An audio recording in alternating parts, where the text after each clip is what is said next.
হয়েছে, সাকসেস সে হয়েছে। কাদ আফলাহা মান তাযাক্কা, সাকসেস সে যে নিজের নফসকে শুদ্ধ করতে পেরেছে।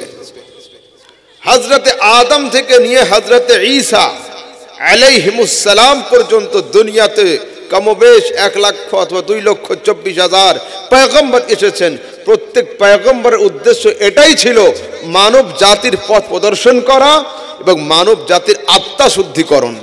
এই দুটো কাজের জন্য তাদেরকে পাঠানো হয়েছে। রাসূল আকরাম সাল্লাল্লাহু তাআলা আলাইহি ওয়াসাল্লামের ক্ষেত্রে কোরআনে কারীম সেই কথাই বলেছে। কি কথা? ইউআল্লিমুহুমুল কিতাবা ওয়া ইউযাক্কিহিম, এবং তাদের আত্মা শুদ্ধি এবং কোরআন পাঠ করে শোনানো। এই দুটো কাজের জন্য আল্লাহ তাবারক ওয়া তাআলা দুনিয়াতে পয়গম্বর দিগকে পাঠিয়েছেন। দেখুন, বর্তমান সময়ে আমরা পড়েছি সবকিছু, কিন্তু সোশ্যাল মিডিয়ার ফাংরিতে এসে সবকিছু ভুলে বসেছি। ক্লাস 7, 8, 9 এর পড়ার মধ্যে কি সুফিবাদ একটা চ্যাপ্টার ছিল না? হাই স্কুলে যারা পড়েছো তারা বলো ইমানদারি কথা, সুফিবাদ চ্যাপ্টার ছিল কি ছিল না? সুফিবাদ ছিল।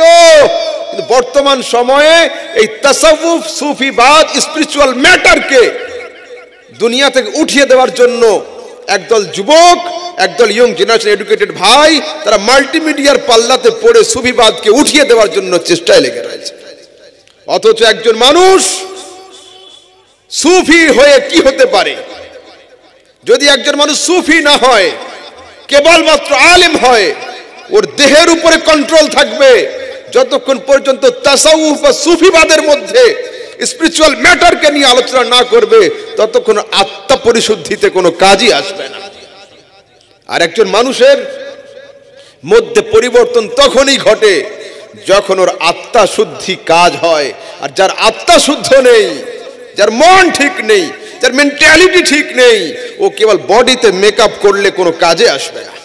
দেখুন, একজন মানুষ যখন পানিতে পড়ে যায়, সাঁতার কাটতে পারে না, তো পানি খুব আদরের সঙ্গে ওকে ডোবাতে আরম্ভ করে। ইসলামপুর নদীতে অনেকদিন ডুবে যায়নি? আজ থেকে কয়েক বছর আগেই তো হয়েছিল। কলকাতা থেকে পুলিশ বাহিনী এসে, দমকল বাহিনী, আরো কি এসে সবই করলো। তো লাশকে পানি ডুবিয়ে নেয়। তো পানি লাশকে ডুবিয়ে নেওয়ার পরে কি সারাক্ষণ সারা জনমের জন্য কি পানি রেখে দেয় ভিতরে?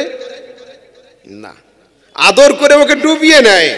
10-15 মিনিট, আধ ঘন্টা, 20 মিনিট পরে ওকে আবার ফুলিয়ে ফের উপরের দিকে তুলে দেয়। যদি পানিকে জিজ্ঞাসা করা হয়, ও পানি, একটু আগে তুমি আমার ভাইকে, আমার ছোট ছেলেকে, আমার আত্মীয়কে, আমার পড়োশী, আমার প্রতিবেশীকে মোহাব্বতের সঙ্গে ডুবিয়ে নিলে, এখন তাকে ফুলিয়ে ভাসিয়ে দিলে কেন? তো পানি নিজের অবস্থাতে উত্তর দেবে। ও পৃথিবীর মানুষ শোনো, আমি ওর দেহের সঙ্গে ভালোবাসা করিনি, আমি ওর দেহকে পছন্দ করিনি। যতক্ষণ ওর দেহে আত্মা ছিল, ও আমার কাছে মেহবুব ছিল। যখন ওর প্রাণ পাখি দেহ থেকে বের হয়ে গিয়েছে, আমি ওকে ভাসিয়ে উপরের দিকে উঠিয়ে দিয়েছি, কারণ দেহের সঙ্গে আমার কোনো সম্পর্ক নেই। আমি আহমদ রাজা, 5 ফুট 7 ইঞ্চি হাইট। এখানে আসার আগে 10 বার করে কমিটি লোক ফোন করেছে, আপনি আসছেন কিনা, আসছেন, কতদূর আছেন, শরীর কেমন আছে। কিন্তু এখন যদি আমার আত্মা বলে যে আহমদ রাজা তুমি থাকো, আমি চললাম, তো আমি যেই হই না কেন, আমাকে চেয়ারে বসিয়ে রাখা দূরের কথা, কেউ আমার নাম আর নিবে না। হাজরাতের কি অবস্থা জিজ্ঞাসা করবে না, হুজুরের কি খবর জিজ্ঞাসা করবে না, মৌলভী আহমদ রাজা কি অবস্থা জিজ্ঞাসা করবে না। প্রত্যেকটা মানুষ বলবে লাশটাকে সরিয়ে নিয়ে চলো, লাশটাকে সরিয়ে নিয়ে চলো। এখন জিজ্ঞাসা করুন যে এতক্ষণ কে ছিল যার জন্য আমি হুজুর ছিলাম? এতক্ষণ কে ছিল আমার মধ্যে যার জন্য আমি হযরতজি ছিলাম? এখন কে নেই আমার মধ্যে যার জন্য আমি এখন হুজুর নয়, হযরত নয়, পীর নয়, মাওলানা নয়, মুফতি নয়, কিছু নয়, লাশ হয়ে গেলাম? হ্যাঁ, যার থাকার নাম থাকা সে এতক্ষণ ছিল, যার না থাকার নাম না থাকা সে এখন নেই। কে? আরে যার থাকার নাম হলো প্রেজেন্ট, তার নাম হলো আত্মা। যার অনুপস্থিতির নাম হলো মওত। যার থাকার নাম হায়াত, যার না থাকার নাম হলো মওত। সে কে? সে হলো আত্মা। আত্মা কাকে বলে? আত্মা কাকে বলে? রূহ। রূহ কাকে বলে? তো আল্লাহ তাবারক ওয়া তাআলা কোরআনে কারীমের মধ্যে বলছেন, নবী ইয়াসআলুনাকা আনির রূহ, এই দুনিয়াবাসী মানুষ তোমাকে আত্মা সম্পর্কে জানতে চাইবে যে আত্মা কাকে বলে, আত্মা কোন পদার্থের নাম, আত্মা কোন জিনিসের নাম। নবী তুমি জানিয়ে দাও, কুলির রূহু মিন আমরি রাব্বি, আরে আত্মা হলো আমার আল্লাহ পাকের আদেশের মধ্যে একটা আদেশ। আরে আত্মা হলো আল্লাহ তাবারক ওয়া তাআলার আদেশের মধ্যে একটা আদেশ। তো আদেশকে কি আটকানো যায়? যদি রূহ কোনো পদার্থ হতো, রূহ কোনো জিনিস হতো, রূহ যদি কোনো একটা বস্তুর নাম হতো, ওকে সীসার বক্সে আটকে রাখা যেত, কাচের ঘরের ভিতরে ওকে আটকানো যেত। কিন্তু আমার রাসূল কোরআনে কারীমের মধ্যে জানিয়ে দিয়েছেন, কুলির রূহু মিন আমরি রাব্বি, নিশ্চয় নিশ্চয় এই রূহ কোনো পদার্থের নাম নয়, কোনো জিনিসের নাম নয়। রূহ হলো আল্লাহ পাকের নির্দেশগুলির মধ্যে একটা নির্দেশ। তো আল্লাহ পাকের আদেশকে আটকানো সম্ভব নয়। তো ও পৃথিবীর মানুষ, দুনিয়াতে সবকিছু সাকসেস তখনই হবে যখন আপনার আত্মা শুদ্ধির কাজ সম্পূর্ণ হবে। যদি আপনার আত্মা ঠিক না থাকে, তাহলে দুনিয়াতে কোনো জিনিস আপনার চোখে সাকসেস বলে মনে হবে না। দেখুন কোরআন কি বলল, কাদ আফলাহা, সে সাকসেস হয়ে গিয়েছে। কে? আল্লাহ। মান তাজাক্কা, যে নিজের আত্মা শুদ্ধির কাজ সম্পূর্ণ করে নিয়েছে। তো আত্মা শুদ্ধি, এবার দেখুন তাকওয়া, তাকওয়া কাকে বলে, পরহেজগারি কাকে বলে? তো আল্লাহ তাবারক ওয়া তাআলা কোরআনে কারীমের মধ্যে বলছেন, ইন্না আকরামাকুম ইনদাল্লাহি আতকাকুম, আল্লাহ তাবারক ওয়া তাআলার নিকটে সবচেয়ে সম্মানী সেই যার তাকওয়া সবচাইতে বেশি, যার পরহেজগারি সবচাইতে বেশি। দুনিয়াতে এমন কোন রুল নেই যে আল্লাহর দরবারে আরববাসীগণ প্রিয়, আরব ছাড়া বাইরের লোককে আল্লাহ ভালোবাসে না, এ কথা নয়। আল্লাহর কাছে প্রিয় হলো সেই ব্যক্তি যার তাকওয়া সবচেয়ে বেশি। দুনিয়াতে আপনি যেই হন না কেন, যদি আপনার তাকওয়া বেশি না থাকে, তো আপনি আল্লাহর দরবারে প্রিয় হতে পারবেন না। এখন আপনাকে বোঝাই আমি, আমাদের গড় আয়ু কত? 60, 70, 80। আমাদের গ্রামে 100 পর্যন্ত লোক পাওয়া যাবে। মোর দ্যান 100 খুব অল্প পাওয়া যাবে, খুব কম। 100+ মানুষ খুব কম। অন্যান্য যুগের পয়গম্বরদের হায়াত লম্বা ছিল এবং অন্যান্য যুগের পয়গম্বরদের উম্মতিদের হায়াতের ডিউরেশন অনেক লম্বা ছিল। প্রশ্ন হলো এই, যদি কেউ টোটো নিয়ে বের হয় আর যদি কেউ হেঁটে বের হয়, দুজনকে পাল্লা দিতে পারবে? টোটোওয়ালা যে লোকটা পায়ে হেঁটে যাচ্ছে ওকে পার করে যাবে, এটা সাধারণ কথা। কিন্তু যে লোকটা পায়ে হাঁটছে ও টোটোকে ওভারটেক করতে পারবে না। একজন সাইকেল নিয়ে বের হলো, একজন 250 সিসির মোটরসাইকেল নিয়ে বের হলো, তো এটা সাধারণ কথা, মোটরসাইকেলওয়ালা সাইকেলওয়ালাকে ওভারটেক করে চলে যাবে, এটা কোনো অসম্ভব নয়, সম্ভব। কিন্তু এটা কি করে সম্ভব হবে? যার সিসি কম, যার সিসি বেশি, তো সিসি কম নিয়ে বেশি সিসির লোকটাকে ওভারটেক করবে। জান্নাতে কারা যাবে সবচেয়ে আগে? কোন নবীর উম্মত যাবে? রাসূল আকরাম সাল্লাল্লাহু আলাইহি ওয়াসাল্লাম হাদিসের মধ্যে বলেছেন, ইন্নাল জান্নাতা মুহাররামাতুন আলাল আমবিয়া হাত্তা তাদখুলাহা ওয়া মুহাররামাতুন আলাল উমামি হাত্তা তাদখুলা উম্মাতাক। নবী, আল্লাহর জান্নাত সমস্ত নবীদের উপরে হারাম থাকবে যতক্ষণ তুমি তাতে প্রবেশ না করো, আর খোদার জান্নাত সমস্ত নবীর উম্মতির উপরে হারাম থাকবে যতক্ষণ তোমার উম্মতি তাতে প্রবেশ না করে। তাহলে কে যাবে আগে জান্নাতে? উম্মতে মুহাম্মাদি যাবে। তো উম্মতে মুহাম্মাদি যদি জান্নাতে আগে যাবে, তো উম্মতে মুহাম্মাদির হায়াত লম্বা হতে হবে, নয়তো আমলে বাড়বো কি করে? অন্যান্য নবীদের উম্মতিদের হায়াত ছিল 400 বছর, 300 বছর, 600 বছর, 500 বছর। আমাদের গড় আয়ু 70 বছর, 60 বছর। যদি 100ই হয়, তো 100-র মধ্যে হুঁশ আস্তে আস্তে তো 40 পার হয়ে যায়। মসজিদের মুখ আমরা দেখি না। 40 বছর পরে যখন হাঁটু ঠিকঠাক কাজ না করে, যখন কানে কম শোনা আরম্ভ হয়, চোখে কম দেখা আরম্ভ হয়, আস্তে আস্তে মসজিদের দিকে যাই, গিয়ে ফের ইমাম সাহেবের ভুল ধরার পিছনে 2-5 বছর কাটাই, তারপরে তো নামাজি হই আমরা। তো এই অল্প সময়ের এই সংক্ষিপ্ত ডিউরেশন নিয়ে আমরা ওই লম্বা লম্বা হায়াতওয়ালাদেরকে ওভারটেক করব কি করে? আল্লাহ পাক বলছেন, ও পৃথিবীর মানুষ শোনো, আমি তোমাদেরকে সময় তো দিলাম নরমালি, কিন্তু তোমাদের মধ্যে, তোমাদের হায়াতের মধ্যে একটা করে বোনাস দিলাম। কি বোনাস? আল্লাহ 11 মাস আমল করবে, নরমাল সওয়াব পাবে। এই 11 মাস পরে একটা মাস আসবে রমজান, একটা আমল করবে, 70 গুণ বেনিফিট আমল নামাতে লেখা হবে। তাহলে আমল বাড়ছে কিনা? কিন্তু এই 70 নিয়ে তো 700কে ওভারটেক করা যায় না। যার কাছে 700 আছে, আমার কাছে 70 আছে, তো 70 নিয়ে 700কে তো ওভারটেক করা সম্ভব নয়। তো আল্লাহ হবে কি করে? তা বলছে, শোনো, এই রমজান মাসের মধ্যে একটা রাত রাখছি, লাইলাতুল কদর। লাইলাতুল কদরে খায়রুম মিন আলফে শাহর। এই এক রাত্রির আমলকে আমি আল্লাহ 1000 মাসের চাইতে উত্তম করে দিলাম। এইবার ওভারটেক হবে কিনা? এইবার পারা যাবে। ওদের কাছে ছিল 700, 400, 300, আর আমাদের কাছে এক রাত্রি জাগরণ 1000 মাসের চাইতে উত্তম। বর্তমানে আমি জানি না, আমার সমাজের কিছু এডুকেটেড ভাই, তারা সোশ্যাল মিডিয়ার, মাল্টিমিডিয়ার দিকে তাকিয়ে আহলে সুন্নাতের সমস্ত আকীদার খেলাফ। না শবে বারাত চলবে, না 27 চলবে, না মুহররম চলবে, না অমুক না অমুক না অমুক, কোনো কিছুই চলবে না। এদের কাছে চলবে কোনটা? টাই পরা, দাড়ি ছাঁটা, আর প্যান্ট আর শার্ট আর কোট লাগানো যে লোকটা সোশ্যাল মিডিয়াতে বলে দিবে, ইউটিউব আর ফেসবুকের উপরে, সেটাই একমাত্র গ্রহণযোগ্য। বাকি দুনিয়ার লোককে এরা নীচ মনে করে। তোমাদের মেন্টালিটিকে কোনো ডাক্তারখানায় গিয়ে ওষুধ খেয়ে মেন্টালিটি চেঞ্জ করতে হবে। তোমাদের ব্রেনগুলোকে ওয়াশ করতে হবে, অন্যথায় তোমাদের সঙ্গে তৌহিদ আর শিরক, বেদাত আর সুন্নাতের মধ্যে যে ভ্রম লেগে রয়েছে মাথার মধ্যে, যেটা শিরক হবে না তৌহিদ হবে, সুন্নাত হবে না বেদাত হবে, এই যে মেন্টালিটি তোমাদের মধ্যে, সুন্নিদের সমস্ত কাজকে তোমরা শিরকের ফতোয়া দাও, বিদআতের ফতোয়া দাও। What is the definition of বিদআত? বিদআত কাকে বলে? শিরক কাকে বলে? আল্লাহ তাবারক ওয়া তাআলা কোরআনে কারীমের মধ্যে বলেছেন, ইন্নাশ শিরকা লাযুলমুন আযীম। নিশ্চয়ই শিরক হলো সবচেয়ে বড় অপরাধ। তো সবচেয়ে বড় অপরাধের জন্য সবচেয়ে বড় শাস্তির দরকার। ভারতের মধ্যে সবচেয়ে বড় শাস্তি কি? ফাঁসি। ফাঁসির নিচে আজীবন কারাদণ্ড, তাই তো? সবচেয়ে বড় হলো ফাঁসি।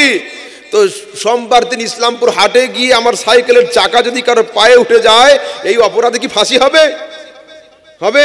হবে না। কেন? অপরাধ এইটুকু, সাজা এর জন্য এত বড় হয় না। তো আল্লাহর দরবারে হলো শিরক সবচেয়ে বড় অপরাধ। তো কথায় কথায় শিরক হয়ে যাবে? না না না, শিরক আলু পটলের দামে বিক্রি হয় না। সেজন্য খবরদার, আহলে সুন্নাত ওয়াল জামাতের দিকে আঙ্গুল উঁচু করাকে বন্ধ করুন।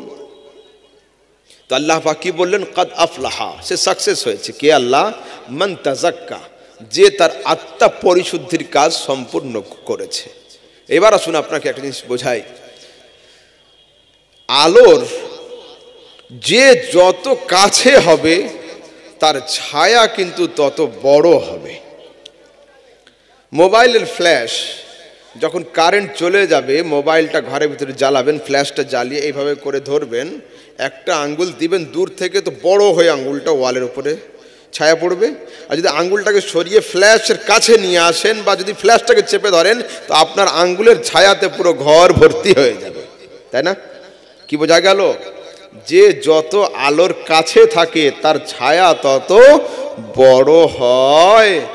তো আল্লাহ তাবারক ওয়া তাআলা নূর, আল্লাহু নূরুস সামাওয়াতি ওয়াল আরদ, আল্লাহ মুনাব্বিরুস সামাওয়াত, এই আকাশ জমিনকে উজালা করনে वाला নূর হলো খোদার নূর। তো হযরতে আদম আল্লাহর কাছে, হযরতে নূহ আল্লাহর কাছে, হযরতে দাউদ আল্লাহর কাছে, হযরতে সুলাইমান আল্লাহর কাছে, সমস্ত পয়গম্বরগণ আল্লাহর কাছে। কিন্তু আল্লাহ পাকের সবচেয়ে কাছে যিনি, তার নাম হলো মুহাম্মদুর রাসূলুল্লাহ। তো মুহাম্মদ রাসূলুল্লাহর ছায়া আদমের উপরে রয়েছে, নূহের উপরে রয়েছে, দাউদের উপরে রয়েছে, ইসমাইল, ইসহাক, আইয়ুব, তালহা, মুসা, জুবাইর, দুনিয়াতে যে আছে, চাই নবী হোক, সাহাবী হোক, তাবেঈ হোক, ওলি হোক, সবার উপরে আল্লাহর রাসূলের ছায়া রয়েছে। সেই জন্য আল্লাহ তাবারক ওয়া তাআলা কোরআনে কারীমের মধ্যে যে বাক্য, যে শব্দ নিজের জন্য ইউজ করেছেন, কি আলহামদুলিল্লাহি রাব্বিল আলামিন, আমি আল্লাহ রব্বুল আলামিন, সেই শব্দ আমার নবীর জন্য রেখেছেন। ওয়া মা আরসালনাকা ইল্লা রাহমাতাল লিল আলামিন, আয় মুস্তাফা আমি হলাম চন্দ্রের খোদা, তুমি চন্দ্রের রহমত, আমি সূর্যের খোদা, তুমি সূর্যের জন্য রহমত, আমি আদমের খোদা, তুমি আদমের জন্য রহমত, আমি নূহের খোদা, তুমি নূহের জন্য রহমত। আয় মুস্তাফা আমি খোদা যার যার জন্য রহমত, তুমি তা, আমি খোদা যার যার জন্য সৃষ্টিকর্তা, এবং রব তুমি তার তার জন্য রহমত। আয় মুস্তাফা লাস্ট অ্যান্ড ফাইনাল হলো এটা যে খোদার খোদাই যতদূর পর্যন্ত বিস্তীর্ণ, আমার নবীর রহমত ততদূর পর্যন্ত বিস্তীর্ণ। ঠিক আছে, যতদূর পর্যন্ত খোদার খোদাই বিস্তীর্ণ ততদূর পর্যন্ত আমার রাসূল সাল্লাল্লাহু আলাইহি সাল্লামের রহমত বিস্তীর্ণ। একবার দুরূদ শরীফ পাঠ করুন। আল্লাহুম্মা সাল্লি আলা সাইয়্যিদিনা মাওলানা মুহাম্মদ ওয়া আলা আলি সাইয়্যিদিনা মাওলানা মুহাম্মদ সাল্লাল্লাহু আলা মুহাম্মাদিন সাল্লাল্লাহু আলা মুহাম্মদ হরদম জবা से কালো पाक नामे मोहम्मद हरदम जबा से कालो शफीआना मोहम्मद अल्लाहुम्मा सल्ले अला सय्यिदिना मौलाना मुहम्मद वाला आले सय्यिदिना मौलाना मुहम्मद सल्लल्लाहु अला मुहम्मदी सल्लल्लाहु अला मुहम्मद हरदम जबा से कालो पाक नामे मोहम्मद हरदम जबा से कालो शफीआना मोहम्मद सल्लल्लाहु अलैहि वसल्लम। দেখুন, আমি খুব তাড়াতাড়ি শেষ করব, সেই জন্য আমি তাড়াতাড়ি করছি। আমার সাবজেক্ট 2-4টি টপিকের উপরে আলোচনা করছি, শুনুন। প্রশ্ন হলো এই, পয়গম্বরের শানে কিঞ্চিত পরিমাণ কটূক্তি, কিঞ্চিত পরিমাণ বেয়াদবি কুফর হয়। আমার আপনার বাড়িতে ফকির আসে না, আসে না? সব সময় আটানা চারানা দিয়ে ফিরিয়ে দিই, না মাঝে মধ্যে তাদের আবদারে দুটো কিছু খেতেও দিই? সবসময় আটানা চারানা দিয়ে আমরা ঘুরিয়ে দিই না, মাঝে মধ্যে খুব আবদার করলে আমরা অল্প কিছু খেতেও দিই আপন সামর্থ্য অনুযায়ী।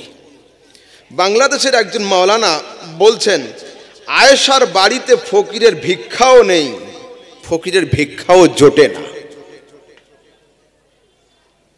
বলুন, আয়েশা কে? বালুমাটির আয়েশা? নসিপুরের আয়েশা? আরে না, আপনার আম্মা আমার আম্মা নয়, আমার মা আপনার মা নয়, কিন্তু এমন আয়েশা যিনি রসুলের স্ত্রী, কোরআন যাকে দুনিয়ার সমস্ত মুমিনদের মা বানিয়ে দিয়েছে। সুবহানাল্লাহ, সুবহানাল্লাহ। যিনি 1-2 নয় 3 লক্ষ হাদিসের হাফেজা ছিলেন। জি, বেশক। বর্তমান সময়ে 10টা সূত্র তো ছেলেরা মুখস্থ ঠিক মতো করতে পারে না। a+b² সূত্র যাইতাই করে মার খেয়ে মুখস্থ হলো, কিউবের সূত্রে গিয়ে আর মুখস্থই থাকে না। আর হযরতে আয়েশা 3 লক্ষ হাদিসের হাফেজা, নবীর স্ত্রী। তো তার সম্পর্কে বাংলাদেশের বক্তা বলছে আয়েশার বাড়িতে। হায় আফসোস, তোদের কাছে কি একটু আদব বলে নেই? পয়গম্বরের স্ত্রী সম্পর্কে, নিজেদের মা সম্পর্কে হযরত শব্দটা মুখে আসে না। আয়েশার বাড়িতে আবার কি বলছে? একজন মানুষের খেতে দেওয়ার সামর্থ্য হয়নি 11 জন স্ত্রীর এবং হযরত মুহাম্মদ সাল্লাল্লাহু আলাইহি সাল্লামের। নবীর বাড়িতে একজন ফকিরের ভিক্ষাও ছিল না। আর আমার যুবকরা ইয়ারফোন লাগিয়ে কাজের ফাঁকে দোকানে মাকানে বসে বসে এই সমস্ত বক্তাদের ওয়াজ খুব আনন্দ করে শোনে। আর ইসলামপুর বাস স্ট্যান্ডের বড় বড় মোবাইলের দোকান আর অমুক আর দোকানদার, তারা এখন বড় বড় সব আহলে হাদিস হয়ে বসে রয়েছে, আর সকাল সন্ধ্যায় আমাদেরকে দেখে আর মনে মনে এই করে, এরা কিছুই জানে না। শোনো, বারবার সাক্ষাৎ হওয়ার কারণে যদি কেউ কাউকে কিঞ্চিত ধারণা করে, এই ধারণা মক্কার কাফেরদের ধারণা। মক্কার কাফেররা এই কথাই বলতো, আব্দুল্লাহর ছেলে মুহাম্মদ নবী হবে কি করে, ওকে মানবো কেন? ওকে তো বাজারে আমরা প্রত্যেকদিন সকালে দেখি, ওর স্ত্রীও আছে, ছেলে মেয়ে রয়েছে, সে আবার নবী হবে কি করে? আমি আগেই বলেছিলাম মেন্টালিটি চেঞ্জ করুন। নবীর বাড়িতে ফকিরের ভিক্ষা ছিল না? হায় আফসোস। আসুন, আমি মোল্লার কথা দিয়ে ফয়সালা দেব না, আমি আল্লাহর কোরআন দিয়ে ফয়সালা দেব। সুবহানাল্লাহ। খুলুন কোরআনে কারীমের সূরা আহজাব। সূরা আহজাব আছে না নেই? কোরআনে আছে। তো আল্লাহ তাবারক ওয়া তাআলা বলছেন, ইয়া আইয়ুহাল্লাযিনা আমানু, হে ঈমানদারগণ, লা তাদখুলু বুয়ুতান নাবিয়্যি ইল্লা আন ইউযানা লাকুম ইলা তুআমিন। হে ঈমানদারগণ, বিনা দাওয়াতে নবীর বাড়িতে কেউ প্রবেশ করবে না। ওয়াইদা দুঈতুম ফাদখুলু, নবী যখন ডাকবেন বা দাওয়াত দিবেন নবীর বাড়িতে প্রবেশ করো। ফাইজা তুইমতুম ফান্তাশিরু, আর নবীর বাড়িতে গিয়ে যখন পেট ভরে খাওয়া হয়ে যাবে তখন বিলম্ব না করে বাড়ি ফিরে চলে এসো। বাংলাদেশি মোল্লা ফতোয়া দিচ্ছে নবীর বাড়িতে ফকিরের ভিক্ষাও ছিল না। আর আল্লাহ সূরা আহজাবের মধ্যে বলছেন, ফাইজা তুইমতুম, নবীর বাড়িতে যখন দাওয়াত পড়ে তোমরা খাওয়া দাওয়া শেষ করবে, তো খাওয়া দাওয়া শেষ করে বিলম্ব করে নতুন করে গল্প জুড়বে না। তোমরা নবীর বাড়ি থেকে বেরিয়ে চলে এসো। সারা দিন আমার রাসূল পরিশ্রম করেন, হয়তো তার একটু আরামের দরকার রয়েছে। সুবহানাল্লাহ। বলুন, মানবেন কার? আল্লাহর না মোল্লার? নিশ্চয়ই আমরা আল্লাহর কথা মানব। সূরা আহজাব। আবার আসুন বুখারী শরীফের হাদিস নাম্বার 6088, মুসলিম শরীফের হাদিস নাম্বার 1057। এই হাদিসের মধ্যে একজন লোক এসেছে নবীর দরবারে। একজন লোক এসে বলছে, কালা মুরলি মিন মালিল্লাহ, আয় আল্লাহর রাসূল, আপনার কাছে আল্লাহ পাকের যে ধন সম্পদ রয়েছে তার থেকে আপনার সাহাবীদের আদেশ করুন, তারা যেন কিছুটা সম্পদ আমাকে দিয়ে দেয়। তো বাংলাদেশি মোল্লা কি বলল? যে নবীর বাড়িতে এক ফকিরের ভিক্ষা ছিল না, নবীর 11 জন স্ত্রী এবং আয়েশার বাড়িতেও ভিক্ষা ছিল না। যাদের মুখে আয়েশার শানে হযরত শব্দ বের হয় না, তারা মুসলমান কিসের? ও কি আমাদের বালুবাটি ইসলামপুরের আয়েশা? সমস্ত মুমিনদের মা, 3 লক্ষ হাদিসের হাফেজা, আবু বকর, ওমর, উসমান, আলী, তালহা, জুবায়ের, রাসূলের বড় বড় সাহাবীরা যখন কোনো মসলার সমাধান খুঁজে পেতেন না, সেই সময় হযরতে আয়েশার দ্বারস্থ হলে উনি চুটকিতে মসলাকে হাল করে দিতেন। সুবহানাল্লাহ, সুবহানাল্লাহ। সেই আয়েশা সম্পর্কে, আয়েশার বাড়িতে, হায় আফসোস। নিজেদের জবানকে ঠিক করুন। আর আমার যুবকরা, তোমাদের মেন্টালিটি ঠিক করো, ব্রেনকে ঠিক করো, অন্যথায় তোমাদের ঈমান কবর পর্যন্ত যাবে না। আসুন আরেকটু আগের দিকে যাই। এইবার হিন্দু আর সুন্নি, সোশ্যাল মিডিয়া যারা ঘাটাঘাটি করে তারা জানে। আমি অল্প সোশ্যাল মিডিয়াতে থাকি, সম্পূর্ণরূপে জিরো ব্যালেন্সের লোক আমিও নয়। তো সোশ্যাল নেটওয়ার্কিং অল্প কিছু হলেও আমার রয়েছে, সোশ্যাল অ্যাক্টিভিটি। তো একজন লিখছে, হিন্দু আর সুন্নিদের মধ্যে মিল কি? ভালো করে শোনেন, হিন্দু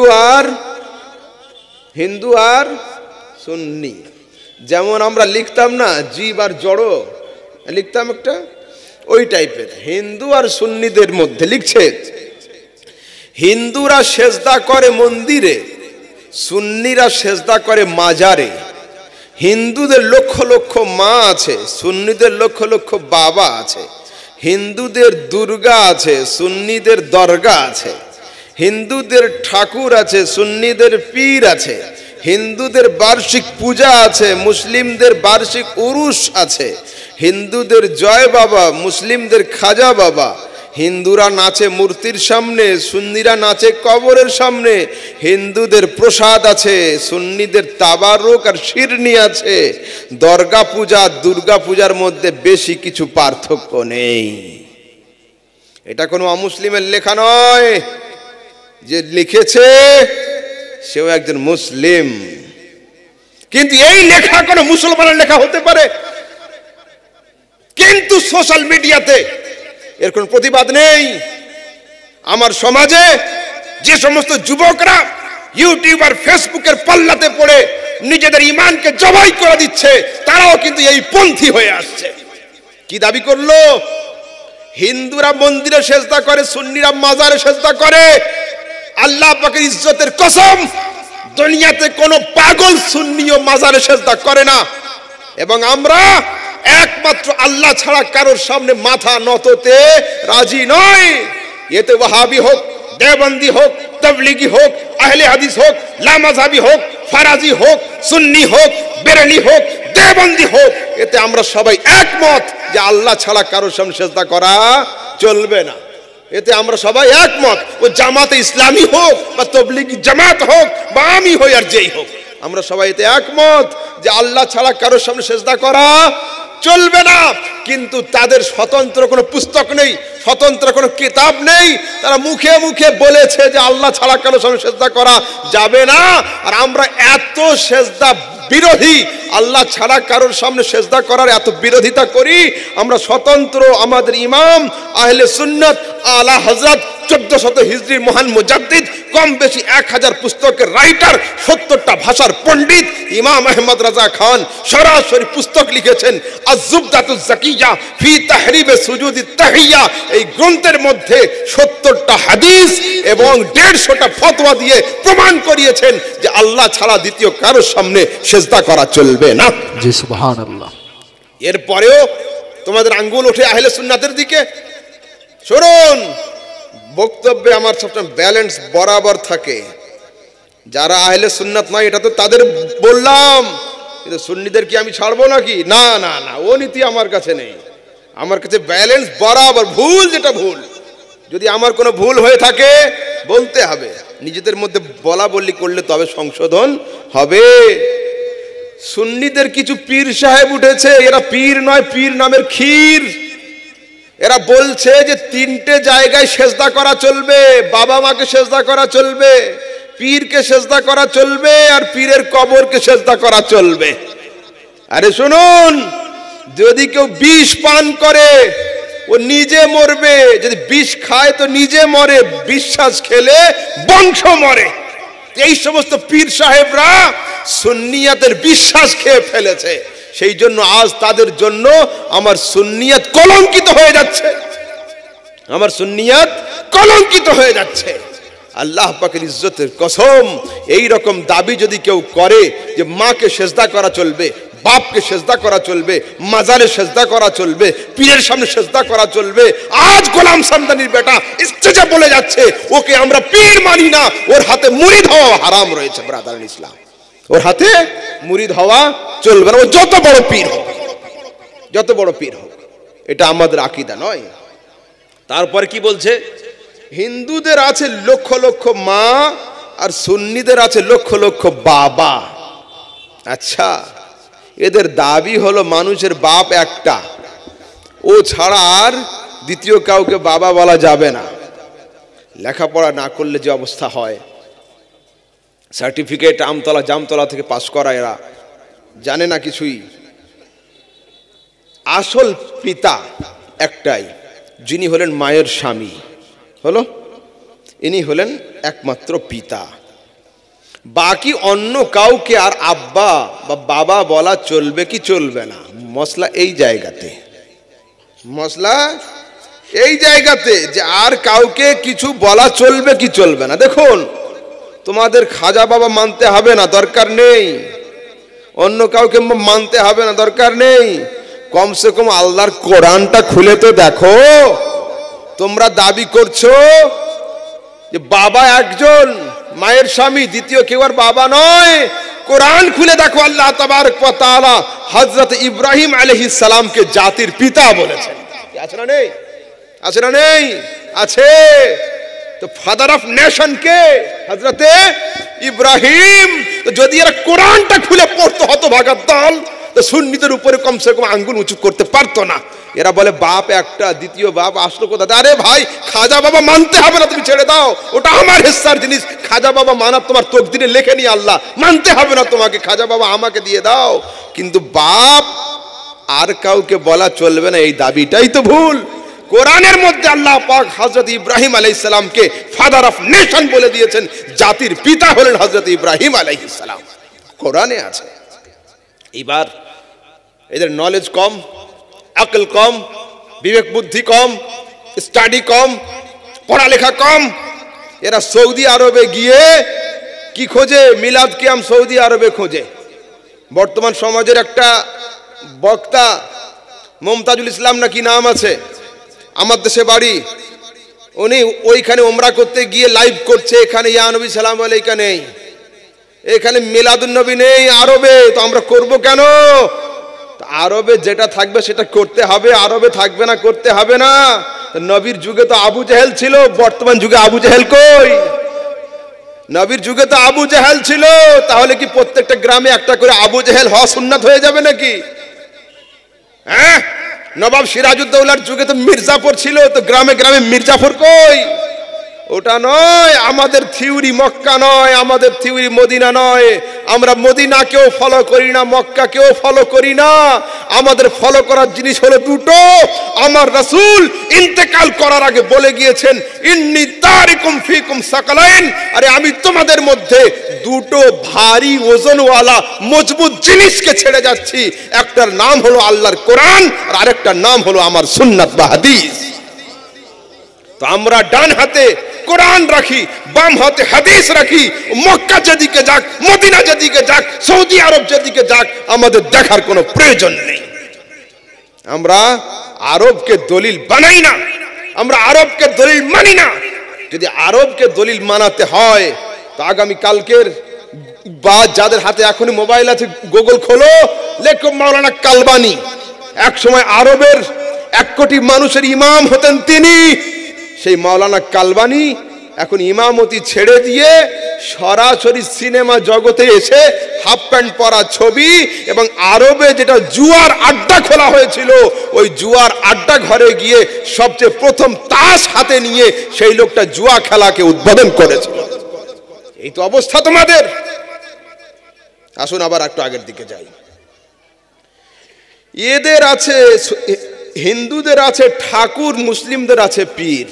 হলো, যাবেন কোথায়? দেখুন, কথা হলো এই, মানুষ কোরআনে আছে না, সূর্য কোরআনে আছে না। আমি একটু ক্লিয়ার করছি। জ্বর হলে কি ওষুধ খাই? মোটামুটি আমরা সবাই প্যারাসিটামল, ক্যালপল, এগুলো নর্মাল, তাই না? সবাই আমরা জানি।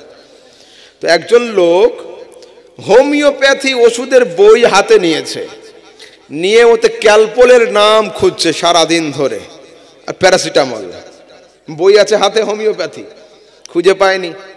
আর আরেকজন লোক অ্যালোপ্যাথ ওষুধের বই হাতে নিয়ে ও আর্নিকা খুঁজছে আর মন্টানা চায়না খুঁজছে, ওতে পাবে? পাবে না। কেন? হোমিওপ্যাথি ওষুধের বইয়ে হোমিও ওষুধের নাম থাকবে, অ্যালোপ্যাথির নাম থাকবে না। অ্যালোপ্যাথ ওষুধের বইয়ে অ্যালোপ্যাথি নাম থাকবে, হোমিও ওষুধের নাম থাকবে না।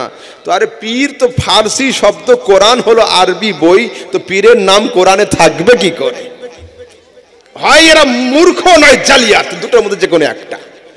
যদি এরা না জেনে এই কথা বলে থাকে তাহলে মূর্খ, যদি জানা সত্ত্বেও বলে তো এরা হলো জালিয়াত, লোককে ধোঁকা দিচ্ছে। সূর্য চন্দ্র কোরআনে নেই, উত্তর দক্ষিণ পূব পশ্চিম কোরআনে নেই। কোরআনে আছে শামসুন মানে সূর্য, কামারুন মানে চন্দ্র, মাশরিক মাগরিব শিমাল জুনুব। মানুষ শব্দ কোরআনে নেই, ইনসান শব্দ রয়েছে। তো ঠিক তেমন পীর শব্দ কোরআনে থাকবে কেন? পীর তো ফার্সি শব্দ, কোরআন হলো আরবিক ডিকশনারি। তোমরা কোরআনে যদি খুঁজতে যাও, মুর্শিদ শব্দ খোঁজো কোরআনে আছে কিনা, সত্যি কথা বলো। তোমাদের হাফেজকে ডেকে আনো, বসাও আমার সামনে। কোরআনের মধ্যে যদি বলে মুর্শিদ শব্দ নেই, তাহলে যা শাস্তি হবে আমার। আর যদি বলে মুর্শিদ আছে, তাহলে কোনো শাস্তি নয়, আজ থেকে সুন্নি হয়ে যাও। আর একটু আগের দিকে চলুন। যখন শবে বারাত আসে, কি আসে? শবে বারাত। এদের তখন ব্যথা নতুন করে শুরু হয়। শবে বারাত হাদিস কোরআনে নেই। আরে বাবা, যদি যুবকরা ফ্রি ফায়ার আর পাবজিকে বাদ দিয়ে কোনো একটা বাহানাতে মসজিদে যুক্ত হয়ে মসজিদে এসে 2 ঘন্টা আল্লাহ বিল্লাহ করে, এতে ক্ষতি কি আছে? শবে বারাতে ক্ষতিটা কি আছে? আছে না নেই? আলহামদুলিল্লাহ, ইন্না আনজালনাহু ফি লাইলাতিন মুবারাকাতিন। এই লাইলাতুন মুবারাকাতুন বাক্যের অনুবাদ যদি করা হয়, তৈরি হয়ে যাবে শবে বারাত সরাসরি। এবার আসুন, লিখছে বার্ষিক পূজা। হিন্দুদের আছে বার্ষিক পূজা, মুসলমানদের হয় বার্ষিক উরুস। কত হতভাগ্য হলে এই সমস্ত কথাগুলো লিখতে পারে। শুনুন,